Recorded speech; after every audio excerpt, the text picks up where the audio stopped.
Lovely. Hi, Karen. Thanks for coming along today. Hi, Clara. Good to see you.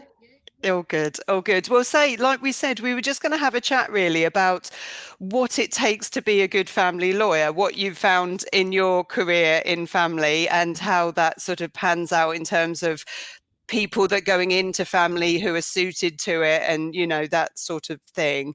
We Yeah. find these are really useful for people where they are sort of at the beginning of their career, thinking about what to do, which direction to go in. Is obviously a really big decision at that stage, and also sometimes people will change direction in a career as well, go down a different path to where they have been previously. So we've found this useful for people.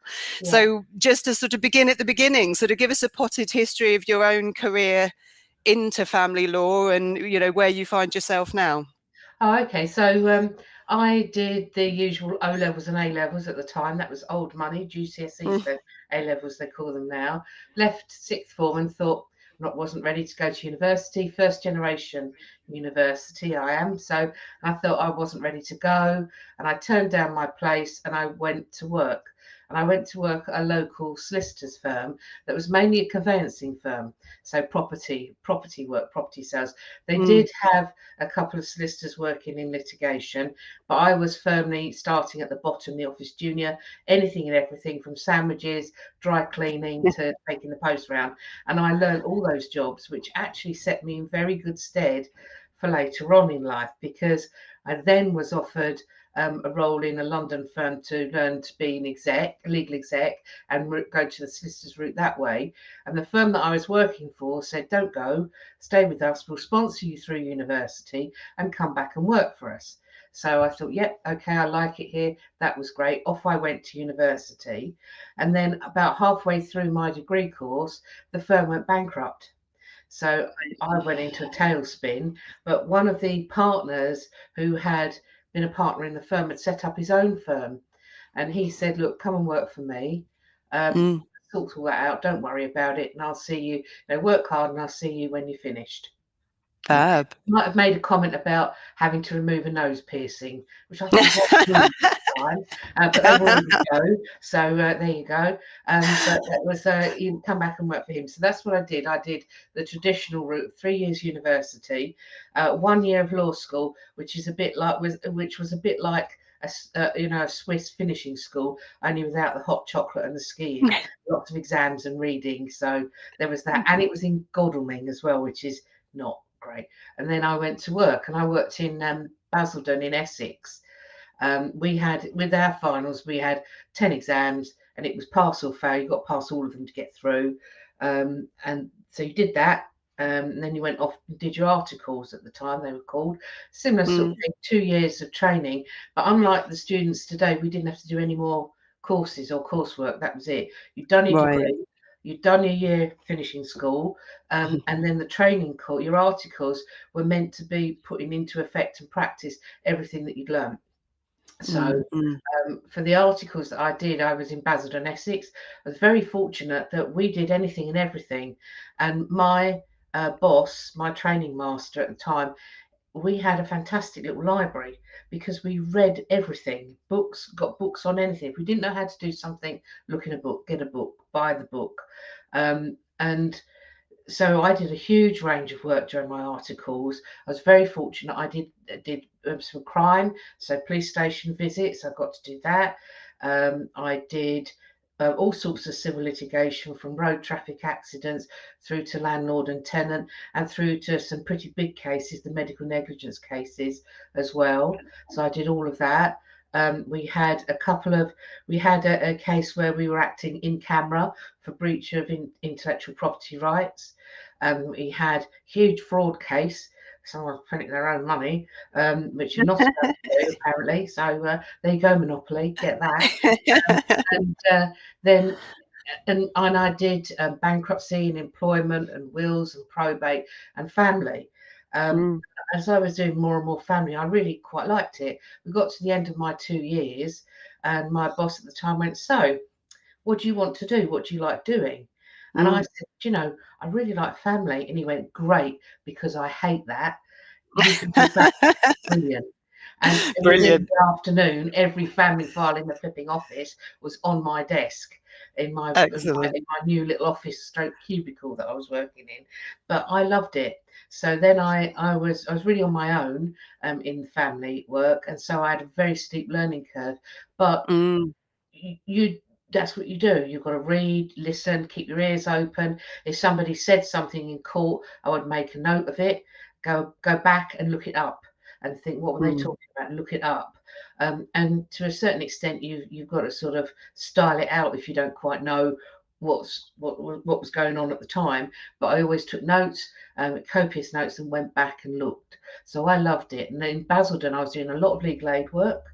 I was doing a lot of care work, going to court an awful lot, a lot of non-molestation work at the time, and a lot of not so much divorce and finance, which is where I've ended up, but more private law children as well.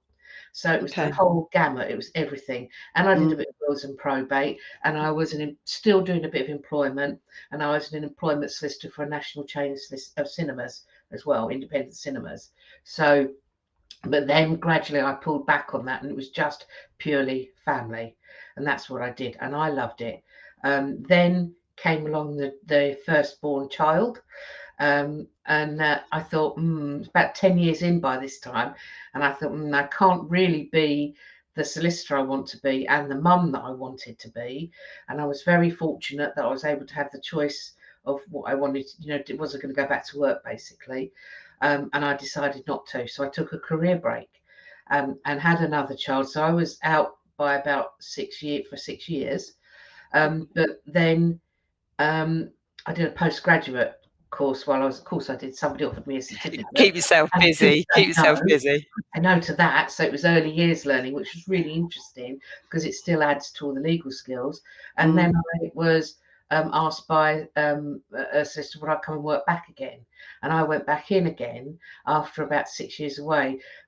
But by that time, everything that I'd been working on, I got involved with Solicitors Family Law Association. It was resolution, now resolution. So I was doing all of that and working on policy stuff and new law coming in. And by the time I got back after the 6 years, the stuff that I'd been working on had only just been brought in. So I was pretty much up to date, which is all right. And plus, also, I like reading. So I was reading everything anyway. mm, Um, mm, and that's when I came back. So I came back into the profession and then just carried on doing family. And I found that I really liked divorce and finance better than some of the children stuff. And I think that's probably because my view changed after having children. Um, and the spot where I was working as an employed solicitor was really the space was for divorce, finance, and private law children. And I love doing all that sort of stuff. And then eventually there's always a time when you think, oh, it's, I think my journey here is done. I think I'm ready to move on and expand my knowledge base. You don't you I think the thing is with lawyers, we're inherently curious, and there always comes a point in anybody's career where you think, is this as far as I can go? Am I learning? Am I progressing? And if you're not, then you've got to think about moving on, really. And sure. that's what I did. So then I set up my own firm. Mm, I'm a virtual firm, so no paper right from the get-go. And I was determined on that. And I love all the tech and the software. So that's me. I'm now running my own firm, all paper based. No paper based, beg your pardon. All IT. I do the social media, YouTube videos, all sorts of stuff, and it's great. And I'm able to do the other things that I like doing. So I'm the chair of the Law Society Family Law Policy Committee at Chancery Lane, and that's great because you're involved in all sorts of high level stuff and you know about it before it comes along. So, for example, I was involved in drafting the Form C for one of the court forms with the two senior judges for financial remedies. And it's really interesting because these people have got massive brains and you get to sit in a room with them or on a Zoom call with them. And it's brilliant. And they're sort of really clever. So, all that sort of stuff is wonderful. And I definitely encourage anybody to do that. mm. Um, You're still involved with resolution as well, aren't you? Yeah, I am. I'm an arbitrator, and Resolution have got an interest in IFLA, the arbitration body. But I am a member of Resolution still, and I know the CEO and lots of the national committee members very well. I've known them a long time because I joined Resolution probably back in about 1996, 97, I would say, something like that, when they didn't have an Essex region. And I was the dummy who Okay. went, why don't you have a Essex region? It's outrageous. And they went, well, why don't you set one up? Oh, Well, I will then. didn't see that one coming. So I set up the Essex region and then I was on Excellent. national committee for Resolution. It was SFLA then. But yeah, I was on national Mm, committee, mm. set up a couple of subcommittees and chaired those. It's really interesting. Um, Yeah. and it's very fast paced family law for sure. Yeah. Well, and I think that's the joy, like you say. I always encourage people to get involved in things as well, whether it's the juniors lawyers division or whatever it is, because there's so much going on and you can be part of things, like you say, sort of see it before it's happening Yeah. and get involved in actually, forming these things as well, which is exciting, isn't it? So yeah. I would definitely recommend for anyone thinking of family law, you definitely need to be switched on to what the Law Society is doing. They're a big body and they're a little bit slower moving than some of the other organisations because they're so Mm, big, because they cover all of mm, the solicitors, not just family law. Resolution is smaller, it's more nimble, it is only family law. mm, And I think that they have that one of the strengths of Resolution is that they have a real engagement in the regions. So they really do feed in. So you've got the chance to be involved at your regional level very early on. And you don't have to be an old girl like me to get involved. I went when I was really very newly qualified. And again, I'm sitting around the table with people, they'd say something, I think, write that down, that up. Or you had the chance to sidle up to these really big brains and go, listen, I've got a question. Wonder what you think about this. Um, mm, and mm. it's really interesting. And it just sparks your interest and keeps, it's what you do to keep engaged. And you want to know Yeah. I'm inherently curious. So I want to know what's going on. And part of Yeah. part of family law, because of the way it is, our statute law is quite old. So it's 1973 is the main Matrimonial Causes Act. I know we've Mm, got the DDSA for 2020 bringing in no fault divorce, but the law is old. However, the cases are really important and they are mm, progressed mm, on through judges. So you need to keep reading your cases and you need mm. to get in touch with the background vibe. What's going on, what's Well, the like you say, it's background. always changing, isn't it? Always changing because it's families. I suspect families are very Yeah. different Well, things people now from change. in I the mean, look at, 70s to yeah, now. The absolutely. unit is a different unit, isn't it? So, Absolutely. The fastest growing family is the unmarried family. I mean, look, in 1973, if you had a child and you were not married, you kept that quiet. Right? mm, People mm, go blasting that around everywhere. mm, But we're a bit more forward thinking now, a bit more enlightened. And so we do yeah, look at blended families. We do look at, families where there's got same sex parents, where there are surrogates, where there's, artificial insemination, all that sort of thing. It's great, mm, brilliant. mm. Um, Like you uh, say, it, changes so much. yeah, it makes it really interesting. And I find now within family law, it used to be back in sort of like when I started, sort of 80s, 70s, 80s, it used to be, oh, family law, that's easy. Anyone can have a dabble at that. Really do not make that mistake. And Mm, within mm, family law, you find that people are beginning to divide into subspecialisms as well. So, for example, I would not touch a case on surrogacy because I don't know right. enough about it. Whereas there are Mm, solicitors who are really into surrogacy and they really do understand it.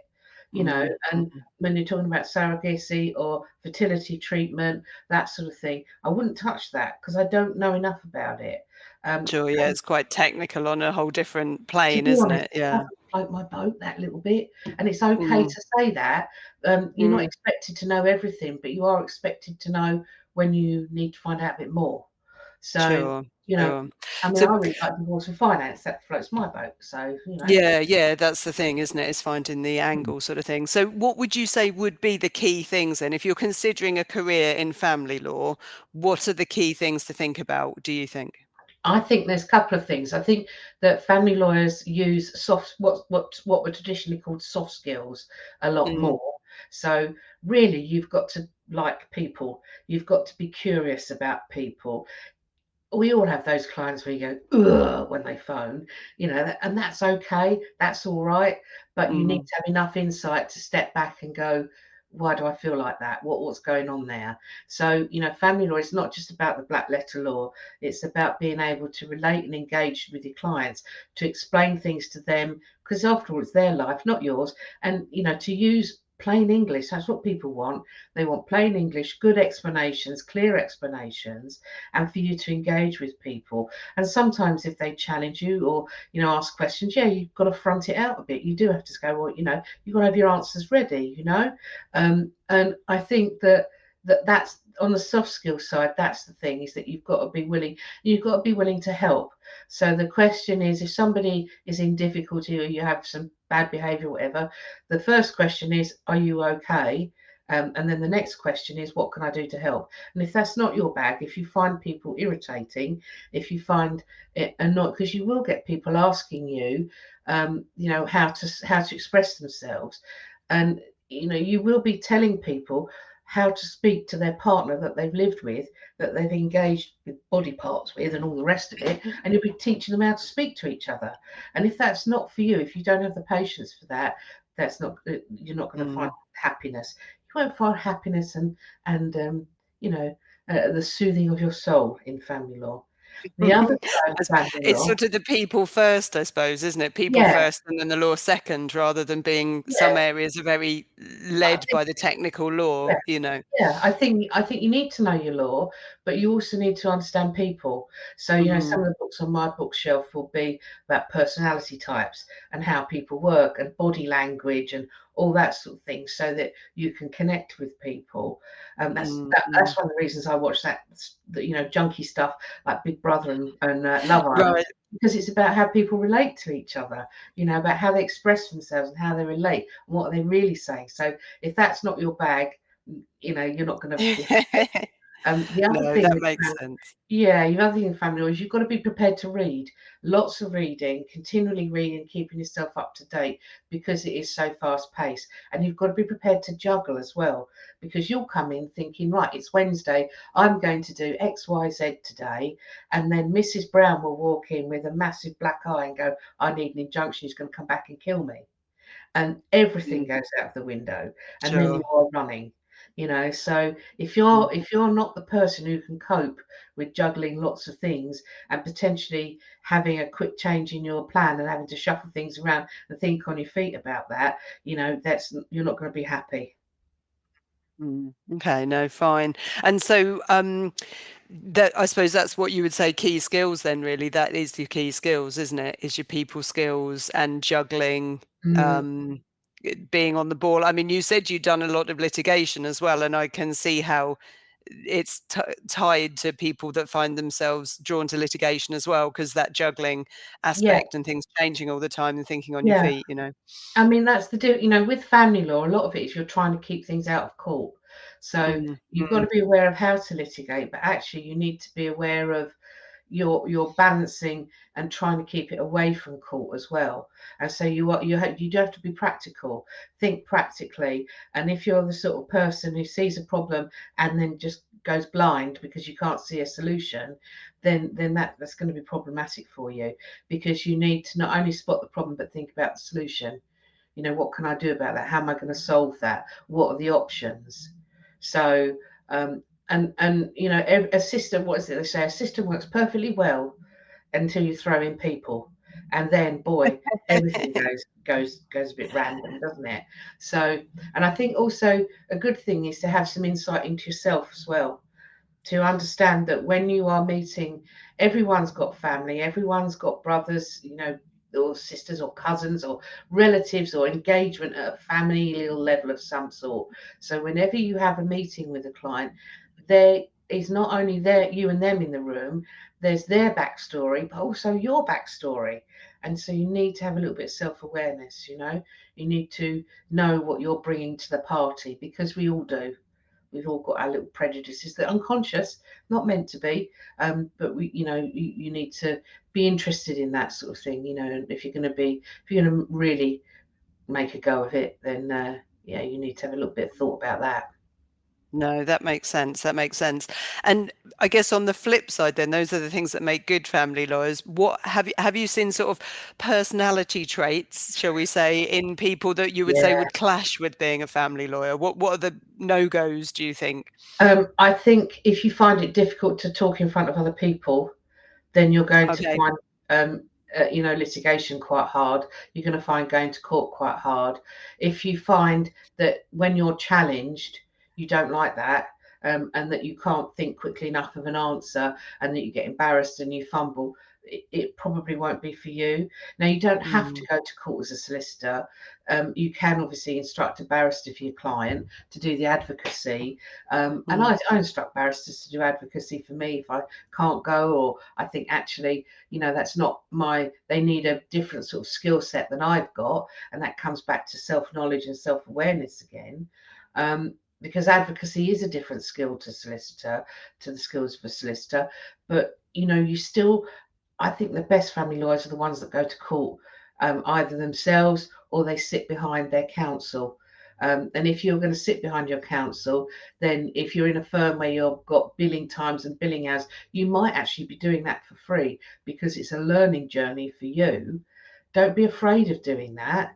But if you really fumble when you're talking in front of other people and you don't like the advocacy or speaking up, then that you're not going to be happy with that. Also, I think, I mean, if you're the type of person who really cannot deal with change, you cannot cope with having to prioritize things quickly as they come in, and you really do like a more process driven, for example, conveyancing. It's, sure. we do have pinch points, but it's very much process driven. You're always going to be office based. You're not going to really generally have to go out of the office ever. And you might have to go for a Mm, cheeky poo with the estate agents. But other than that, you're going to be based in the office and you are following a procedure. There's a set procedure. Family law, no two cases are the same. And if you treat something that you did in one case, you can't just go, I'm going to do that in this case, because it might not work, it might not fit the family. So you add it to your skill set and think, I've got it there tucked away, ready to use if I need to. But it's a different mindset. So yeah. And I guess it must be the personalities, presumably, as much as anything, that Yeah, change everything. So even where the facts look the same on paper, yeah, the personalities involved might not lend yeah. themselves to that solution or whatever. Yeah, exactly. There might be just, a couple of things that are slightly different that throw it off. And then it's not going to work. Mm, So yeah, yeah. absolutely for sure. So I think, and I think that if you're not prepared, if you don't like the continual reading, if you think I've done Mm, my exams, that's that, certificate's away in the drawer, thank you very much. I mean, you've got to keep yourself up to date in every area of law. You can't just sort of abdicate your responsibility because you've got professional responsibilities to your client. Um, and you owe it to the profession as well, not to make a muck up of it. So, because you push up all and of our insurances when you do that. I suppose as well, like you say, because it's so case law driven, so there is sort of an endless stream of case Yeah, law coming out as well. So yeah, that's what you've got to keep on top of, yeah. unlike And yeah, and what's more, legislation changes. yeah, absolutely. And what's more, you need to know what's coming down the pipe. So, for example, if you know that a case has gone to appeal, I take like the White and White case. Back in 2000, we had Mm, White and McFarlane, big cases for family law that really did change the landscape. And if you did not know, most people were with finances waiting for those cases before they did anything with their divorce, with the finances cases they were dealing with. But there were some unwary ones who did settle their cases before that, a couple of months before that decision came out, mm, and then got done for negligence because right. they hadn't realised that the case was coming. They hadn't got their head above the parapet, Mm, hadn't mm, realised it, and had really not served their clients well. They sure. should have, Yeah.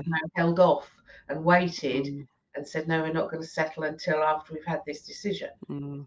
Or I suppose at least advise them that that case was coming, and so I can Yeah, settle now, but you might be yeah. well And placed to get do a it in a few disclaimer months' time. signed. Yeah, Yeah, yeah. No, fair enough.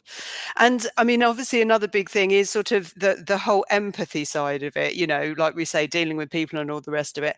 And you're dealing with people and their problems and their Yeah. messy issues day to day, in and out. How do you sort of balance that, having empathy with them, but then sort of being professional? You know, being having enough empathy with them to be a person with them, but not getting so caught up in it that you can't sleep at night, and not pushing them at arm's length and being so professional that you're standoffish. You know, how do you Yeah, find that balance? I think that's a skill that you learn, and if you don't learn it quickly, you'll learn it the hard way. And it really is for you to understand that, you know, I mean, I've always gone through my working career thinking, don't burn bridges. You know, it is a profession, it is a vocation, but it's the end of the day, the job. And the other solicitor is only doing the best they can for their client, Mm, the same as you're doing the best for your client. So do not fall out with your professional colleagues. Don't set up beef with them, because they are your support network. They are your little coven that you can go and have a rant to, because that's how you let off steam. Okay, so on the when you're dealing with your colleagues, um, don't burn bridges, and you don't know who's going to be you're going to be in front of. So I remember doing a couple of cases with barrister opposite me, and he was a really nice bloke. We didn't agree, but that's the skill, is learning how to say, okay, we don't agree, we'll disagree politely. And lo and behold, a month later, I walk into court and he's sitting on the bench. Afternoon, Miss Dovaston. How are you? Very well, Judge. Very well. And you never know who is gonna pop yeah. up in front of you. And I when you do client, find that with family law, you do all know each other, don't you? yeah, Because you're always on the other side from each other. So yeah, you build up quite yeah, a knowledge of yeah, each other and how you work. And yeah, like you say, at the end of the day, yeah. you're working together, even if you're on opposing sides. So, And if you don't know the person, generally I'll phone up and introduce myself and say, you know, hope that we can work together, because that's really where the focus should be. Knowing about the litigation is fine, but actually that's not where family law is heading. I think family law is heading on trying to get things resolved out of court, with not so much mm, court intervention. In terms of how you deal with your clients, I think that you have to be mindful of yourself. So when you get those clients that I said earlier, that you think, ooh, you have to take 5 minutes and think, what's going on there? Do I not like them? Which is fine. You don't have to like them. You have to hide that you don't like them, though. Do I not like them? Or are they challenging me? Are they asking me questions and I feel a bit out of my depth? Do I need some help? Do I need to talk to somebody else? What is it about them? Is it that they remind me of someone? What is it? And work mm, out what it is. And doing that will help you keep your professional distance. You know, because they are clients. You can't. Their life is not your life. You're not making decisions for your client. You are offering them options and telling them. So if they want to, what I often do is ask people, what do you want to achieve? And so I know what they want, their end goal is. And then I'll say, okay, well, there's a number of different options. These are the options. What door do you want? One, door two, or door three? If I think door two is the best one for you to go through to get to your end aim, I think that's one that's likely to be most successful. And they might go, no, no, I want door three. And you go, okay, no problem. And then, you know, mm, that's how you keep the professional distance, is by recognizing that you are not there to solve the problem. And quite often you can't solve the problem. You're not going to change the personalities of people. You're not going to create more money. That's not your job. Your job is to help them navigate a system and communicate with them what the system requires of them, but also be thinking, what do they need? And how can we get to the end of this so I'm out of their lives? So that's where you head. That's what you're looking at as a family lawyer. And if you keep that in mind, that you are not your client, you didn't make the choices they did, they are completely different people, and you don't really know them, and they don't really know you either. So you know that's how you keep the. You know, you can be friendly, you can be polite, you can be kind. You know, all of those things are good things, but don't mm. get too involved. Sure, sure. No, a talent, I'm sure, in itself. Definitely. And you said about sort of, key developments which you're, involved in. Will come on to the future, but what would you say that you've seen over the course of your career? What would you say are key things that have changed in the time that you've been working in family law? What major changes have you seen? Obviously, arbitrations come in. So Mm-hmm. arbitration for family law, that's really a very key change. Mediation has become more important. It wasn't when I first started out. We used to have what they were called conciliation appointments at the court, with the CAFCAS officer turning up there. That's obviously changed. The digital court, the digital portals, and the digitalisation, that's a huge change, because Mm-hmm. everything was really paper driven before. So those are enormous changes. The ability to work remotely, the ability to have meetings like this. Your client Sure. could be on Yeah. the other Yeah. side of the world. The ability Mm-hmm. to work paperless. To I think another thing that's really interesting is now, I surround myself with a little network of contacts for people that I know could help my clients. So, a mortgage broker that can help them with their mortgage capacity, a life coach Okay. or a divorce coach that can just help them get over the hump in their life, to be able Mm, to put them in a position where they can make good decisions.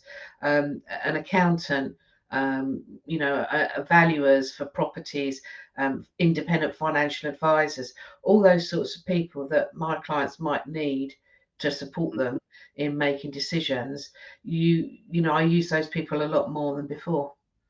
So, you've I got little. suppose that's the thing. It is unique in that way because you are helping them over inevitably a bad patch by virtue of you being there. And Yeah, then the other connections, I guess it's easier to make those connections in this day and age as well, isn't it? And then you yeah, can offer them more going forward than you could before. It was less in isolation, I suppose, than it yeah. used to be. I mean, if you're in a full service law firm, and by that I mean you've got lots of different departments, you'll generally find that your firm keeps pushing out the corporate lawyers, the civil litigators, to go to these business networkings. But I would say, if you're dealing with private law children or divorce and finance, get yourself along to those as well, because that's where you'll make the contacts that you need to serve Mm, your clients. That's where, and you need to learn how to network as well, because that's another key skill, is learning how to network. You're not taught that at law school. You're very rarely taught it in your articles, but learning how to network is a really good skill to have, because that's where you collect you collect the people that can help your clients.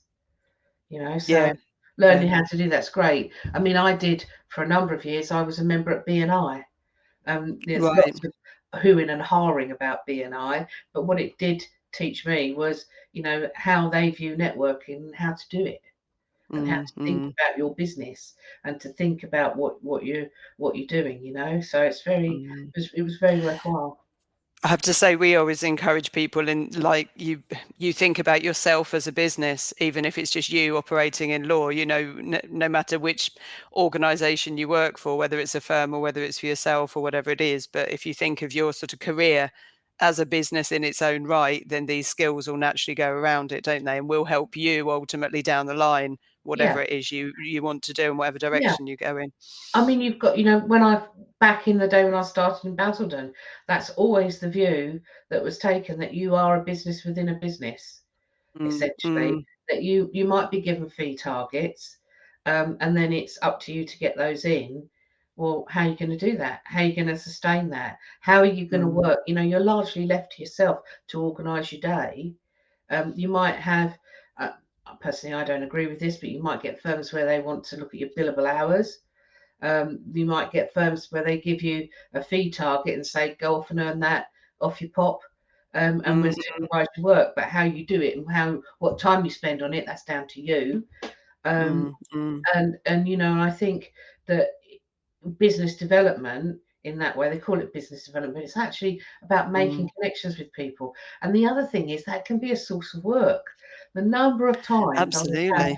had, a mortgage broker say, I've had somebody come to me and I think really they need to speak to you. Can you talk to them for me?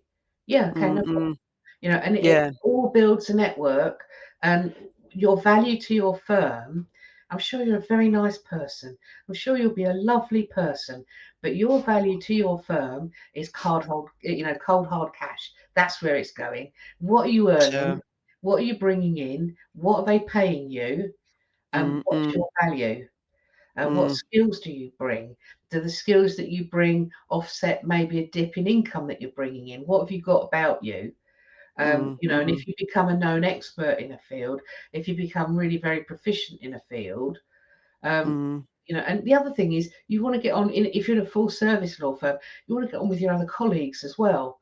So that, and I prefer not, I'm not an I prefer either picking up the phone, or I used to trot down the corridor and go to somebody's office and say, "You've got 5 minutes."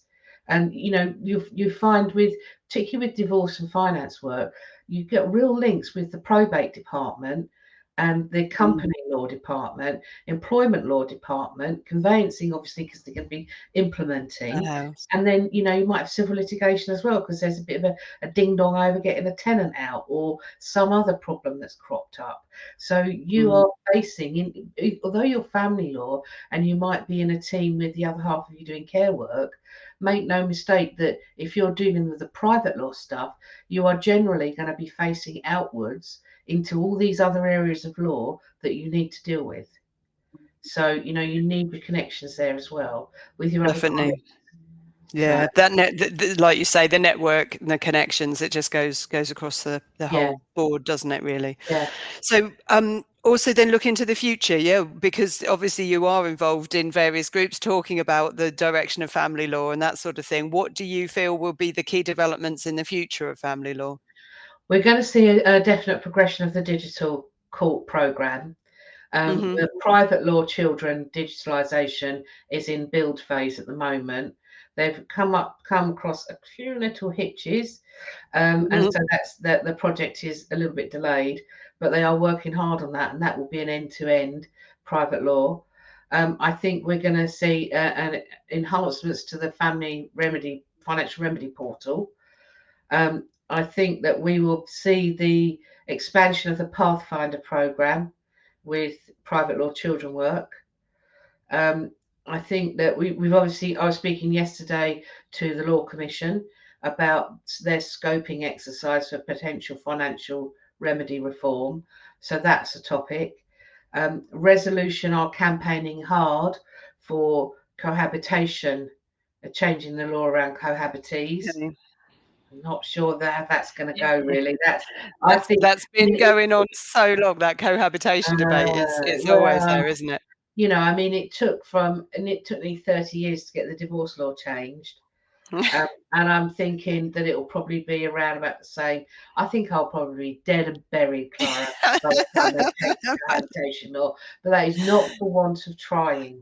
And I also think that there'll be, an increasing focus on elderly abuse and financial control and that sort of thing as well.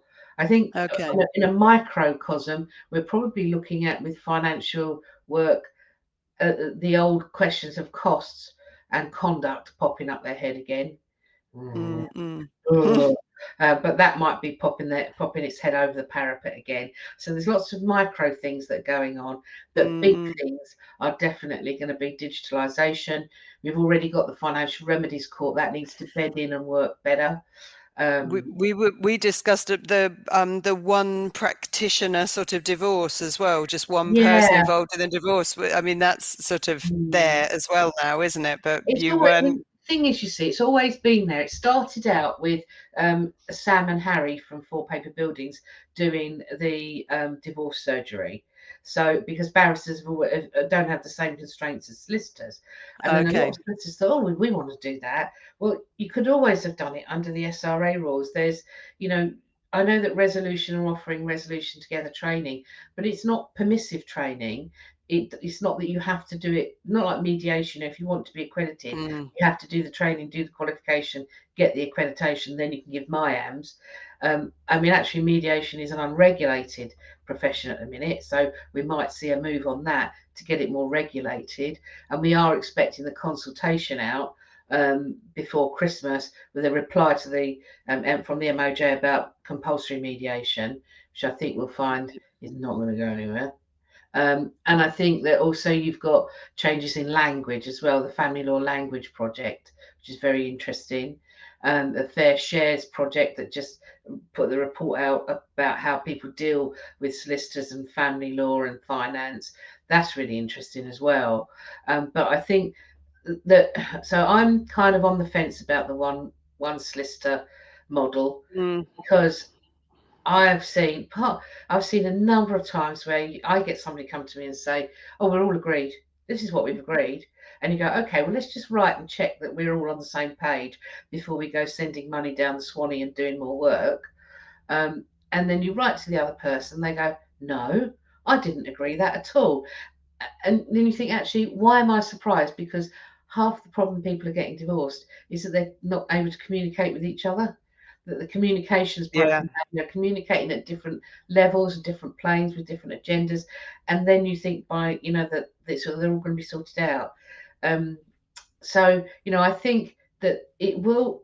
I've spoken to colleagues who've done it and sort of said, expressed my skepticism over it. And some of them said, "Oh, no, it's really good because it's like mediation on steroids almost." But I think it's only going to work for a particular type of person, and that will be, a couple that are able to communicate dispassionately without getting emotional. I think it will work for people who are, reasonably together in terms of financial knowledge, in terms of their ability to communicate at the same level. So I don't think it will work where you've got one financially dominant party and the other one isn't, or where you've got one that is really very eloquent and advanced in their financial understanding and the other one isn't, because there's a real imbalance there. So I'm a bit nervous about it, I have to say. Yeah, yeah. I can see it's that balance, isn't it? If you've got an imbalance, it's Mm. not going to rectify an imbalance. Whereas if you have two solicitors, then that balances the playing field because you're now down to two solicitors rather Yeah, than two imbalanced parties, sort of thing. yeah, So and yeah, you are yeah. talking in that with two sisters, you are talking more about tactics as well, I suppose. I, Mm, I wouldn't recommend a young solicitor does that. One solicitor, you don't have to do it. Nobody's forcing you mm, to do anything. It's an option that's mm, there if you want it, and if you don't like it, if you don't fancy it, don't do it. So yeah. it's your career that's on the line after all. And that's the other thing, is that, as a solicitor, you are a business within a business, but you are also a professional. And, the SRA regulates you as a person, inside Mm, work, mm, outside work, everywhere you go, with the golden ready bread glow all around you. That's your SRA regulation. So be aware of that and don't ever do anything that you think, "I'm not sure about this." My dad used to have mm. a saying, "If in doubt, leave it out." And I would definitely recommend that for a young solicitor. If you think, "Should I do this?" The answer is probably no. Because Yeah. yeah, so follow your instincts as well. Mm, And if you mm. think this is beyond my capability at the moment, speak up. It's fine to say that, or to say, "I need some help." Most people, most of our senior solicitors, we love talking about law. We'll talk your ears off. We'll on anything to do with law and strategy and how you could do it, and we'll get right into it with you. We'll get the books out with you, and but you've got to ask. You've Mm, got to ask, mm. because equally, you don't want to undermine people, but the help will always be there for you. What is it? Dumbledore said, "There'll always be help That's right. at Hogwarts." Yeah, there's Yeah, always help for yeah. someone. There's always help for you, even if you're on your own in a firm. Make mates with somebody else. I have mates who phone Mm. me up and go, "Listen, I'm going mad. I need a head check. Can we have a chat?" Yeah, of course. And I do the same Yeah, back to them. And I'm, what, yeah. 28 and a half years qualified. Yeah, We yeah. Well, all and do it. again, it's about having the right people around you, isn't it? It's It making those is. connections so It that you've is. got people that Yeah, you can sort of yeah. bang your head against a brick wall with if that's what's required. Exactly, Yeah, exactly. yeah. I used to have a system when my old employed place. I'd call it book a rant. So Right. if anyone needed anything, I'd say, "You wanna?" They'd come in and go, "5 minutes, book a rant time." "Yes, okay." And I would clear my desk. They would sit in front of me, and I'd just sit there, and they would be ranting on. I'd be going, because the basic rules of a rant were, you are not to say anything. Your view is not required. You're not meant to problem solve. It's just sympathy. So you have a good old rant, get it off your chest, and then it'd be a cup of tea and a biscuit. So you need something like that to let off the steam, because it can be a really intense area of law, and you do, that's why family solicitors do stupid stuff. We used to have races around the office in chairs, the rowing races, just to let off steam and play silly jokes and things like that, because it's Mm, intense work, you know. mm, And mm, I think, I do think that also, being kind to yourself as well. You will get a day when you get up and you think, oh my God, I do not know mm. anything about anything. I'm a complete idiot. I should just give this up and go and live on an island and farm sheep. And even that I'd not be very good at, and all this. And you will, everyone gets a shade of imposter syndrome. Our female colleagues, I Mm, have to say, seem to be more frequent than our male colleagues in that sort of area. But you are clever. There are clever people. You do know things. You do know how to do it. And it's resilience is not about carrying on in the face of adversity. Resilience is about picking yourself up after you've got a kick in the pants. That's what it's about. mm, It's mm. all right to be miserable, but then you get back up, slap your lipstick on, get on with it. Do Not, it all I mean, again. not all men will put lipstick on, but if you do, then great. It's get back up and get on with it. So I Yeah, think also yeah. that's another key skill that you've got to have. Yeah, fantastic. And so, I mean, you're obviously still passionate about the area after all these years. Would you recommend it to people? Can you Oh imagine doing anything else? no, no. I sometimes think, oh, I'd quite like to have a bookshop with a knitting shop and a stationery corner, and then I think, nah, I really like. I loved it. My mum tells me a story of when I was about 7 or 8, and someone asked me what I wanted to do, and I said I want to be a solicitor. And Oh, wow. I'm not sure about this. I think mother speaks with forked tongue, so I have asked around and said, "Are you telling me the truth? Is this really true?" And she's absolutely adamant I said it. But you know, I can't think of a better profession or job to do. I love my Oh, job. I love I like the camaraderie. Lawyers, you're a funny bunch. You're absolutely nuts a lot of the time. You've got weird sense of humour, which I'm totally on board with. And I just love it. I really do. I can't think fantastic. of a better profession. Excellent. Well, I mean, what more do we need to encourage people than that? But it's also good. It's good to hear all the sides of the story there in terms of family law, Yeah, the good, the bad, and the ugly type thing, and getting people's heads in the right place, because it's all of these decisions are big decisions, aren't they? And you can go off in all yeah, sorts of directions. So it's they the are. more insight you have on the reality, I think, the better. Yeah, but nothing is ever written in stone. So if you start doing family law and you think I really don't like this, then that is just as informative as doing it and going I love this, because Yeah. you know what you don't like. And so Mm, mm. if you start it and you think, oh, it's really, I thought I'd love it, I don't, then they'll get back on the phone to you, won't they, and say, can you Well, find, yeah, yeah, yeah. this has informed me. I'm not what I thought I was. What do I do now? Yeah, this is what we say to people. I mean, your training contract, even if or training contract or paralegal roles or anything like this, if you do an area of law and think, oh my goodness, that is awful, I wouldn't touch that with a barge pole. I can't imagine anything worse than doing that for the whole career, then that's great as well. You Yeah, haven't found your thing yet, but you found something that you don't like. yeah, And that's at least, it's at least narrowing down the options and yeah, sending you in a direction, even if you yeah. can't quite see that direction yet. So yeah, I And think within that as well, if say you're doing litigation, you think I really don't like that. You got to think about what is it about the litigation that I don't like. Do I not yeah, like yeah. the picture? Do I not like the Mm, drafting of documents? Are the people getting on my nerves? Do I mm, want something mm, where I'm not really so people facing? Do mm. I feel that I like going out in public except the public's there? That might be. So Yeah, yeah, it's yeah. about insight and understanding yourself. But there's always an answer. And some people come to law very late in their life as well. They'll Mm, have mm, done a different career, and that's fine as well. I mean, I recently stepped back from a role as chair of a board for a very large multi-academy trust, which is an educational trust. Um, okay. and that's really interesting, completely different from law. It's in education, and they do things differently in education. But learn loads there and lots of skills. Mm, So mm. there's still opportunities for something else. something will always pop up. No, definitely. We'll say that's brilliant. Thanks so much for coming along and just sharing your thoughts and giving us that insight. We'll be putting this up on YouTube so that people can watch it. But yeah, thanks for coming along. You're very welcome. You're very welcome.